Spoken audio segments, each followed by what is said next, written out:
He was born in a small fishing village in the Philippines, where life was simple but harsh. His family lived in a fragile wooden hut by the shore, patched up many times to survive the storms. His father went out every dawn to fish, often returning with little, while his mother worked long hours selling vegetables in the crowded market. They barely had enough to eat, but they always had love. From an early age, the boy discovered that singing made him feel alive. He sang in church, at school, and sometimes alone by the sea, his voice rising above the waves like a secret only the sky could hear. But poverty weighed heavily on his shoulders. He wore the same worn-out clothes to school, often walking barefoot on rocky paths, clutching second-hand books that smelled of dust and hope. Other children teased him, saying he was destined to be poor forever. Yet whenever he sang, their laughter faded, replaced by awe they didn't want to admit. Music was his escape, his dream, his prayer. He whispered to himself at night, "One day, I will sing for the world." That day seemed impossible until a teacher noticed his voice and encouraged him to audition for America's Got Talent. The thought was overwhelming. How could a poor boy from the Philippines stand on a stage in America? But his parents, with trembling hearts, believed in him. They sold small things, borrowed from relatives, and managed to secure the trip. His mother stitched together an old shirt so he would look presentable, while his father gave him his blessing with calloused hands on his shoulders.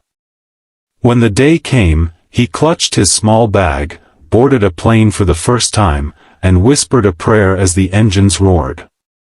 He was terrified, but he knew this was the chance of a lifetime. The moment finally arrived when he stood backstage at America's Got Talent. The lights were blinding, the cameras moved like giant eyes searching for stories, and the sound of the cheering crowd made his heart pound faster than ever before. He was only a boy from a small fishing village, yet here he was, about to face the world. He looked down at his shoes, old and borrowed, slightly too big for his feet, and felt a surge of nervousness. His hands shook, his throat tightened, and for a moment he wanted to run back. But then he remembered his father's words, "Sing with your heart, Anak, and people will listen." He closed his eyes, took a breath, and stepped out. The stage felt enormous. Bright spotlights blinded him, but he could feel thousands of eyes watching. The judges sat before him, larger than life. Simon leaned forward, studying him with that piercing gaze, while Sophia and Heidi smiled warmly. Howie gave a small nod of encouragement. Simon's voice broke the silence. "What's your dream?" The boy's voice trembled as he answered softly, "To sing. And to make my parents proud."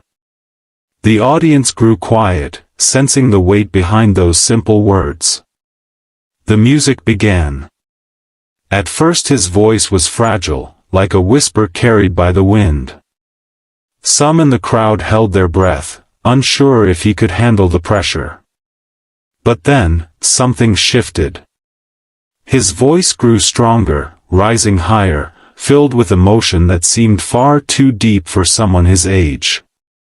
He poured his struggles, his hunger, his dreams into every note. His eyes glistened under the lights, and each word carried the story of a boy who had nothing but dared to dream everything. By the second verse, silence swept the room. All doubts were gone, this was no ordinary performance. As the boy reached the middle of the song, the atmosphere in the theater changed completely. The nervousness that once trembled in his voice was replaced by a power that nobody expected. Each note carried raw emotion, rising from the depths of his struggles and reaching every corner of the hall.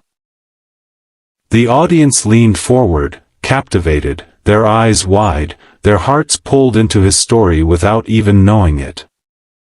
Some people began wiping their eyes, unable to believe that such a small, shy boy could sing with such force and truth. His voice cracked once, but instead of weakness, it revealed a sincerity that only made the moment more powerful. It was not just singing, it was the sound of survival, of love, of hope.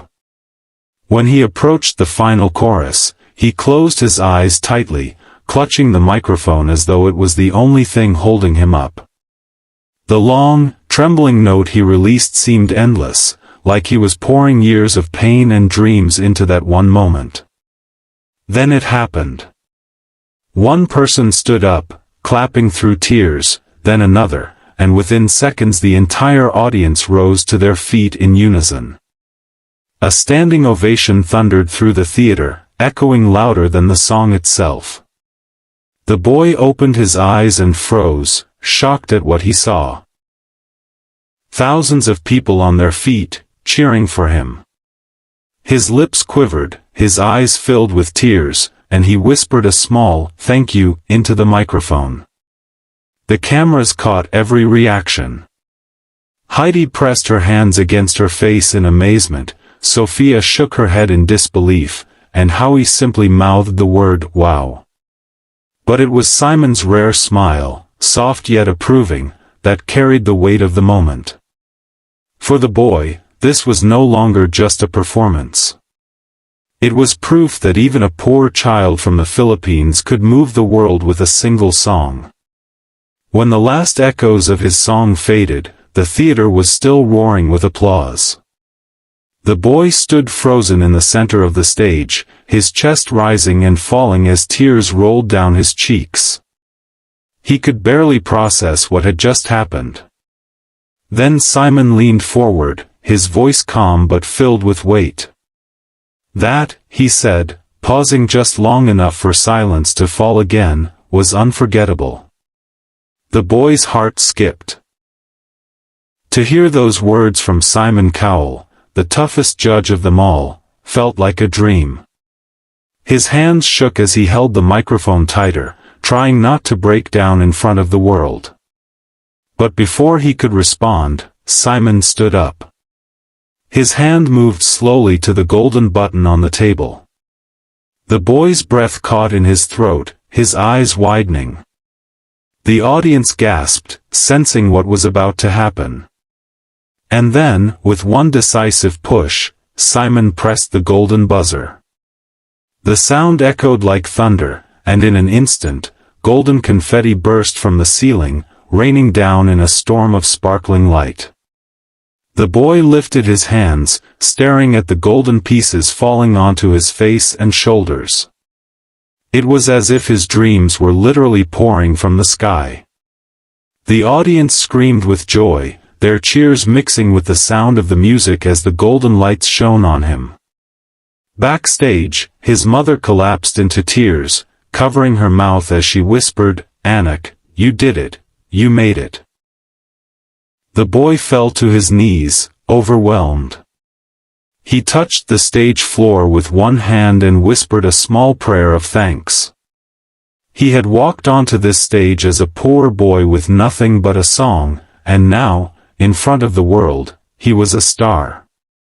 The moment of the golden buzzer became the spark that lit a fire across two nations. Overnight, the boy's performance spread across television screens, social media feeds, and news channels in both the Philippines and the United States. In his small coastal village, families gathered around a single old TV in the town square, cheering and crying as they watched their own local boy showered in golden confetti. Children pointed at the screen shouting his name, while parents whispered to each other that this was proof that even the poorest child could rise if given a chance. His teacher, the one who had pushed him to audition, wiped her eyes and said softly, "I knew the world needed to hear his voice." In America, millions of viewers replayed his audition again and again, moved by the purity of his voice and the depth of his story. Strangers commented, saying his song gave them hope during their own struggles. Filipinos working abroad felt a special pride, sharing the video with the words, "That's one of ours. That's the heart of our people." His story transcended music. It became a message of resilience, sacrifice, and faith. Even years later, his audition was remembered as one of the most touching moments in AGT history. Fans described it not just as a performance, but as a prayer sung out loud. Teachers used it to inspire their students, parents showed it to their children to teach them about dreams. The boy himself, now stronger and more confident, never forgot the night his voice was finally heard. He knew it wasn't only his victory, it belonged to his parents, to his village, to every child who ever felt too small to dream big. His song would never be forgotten, because it had become a song for the world.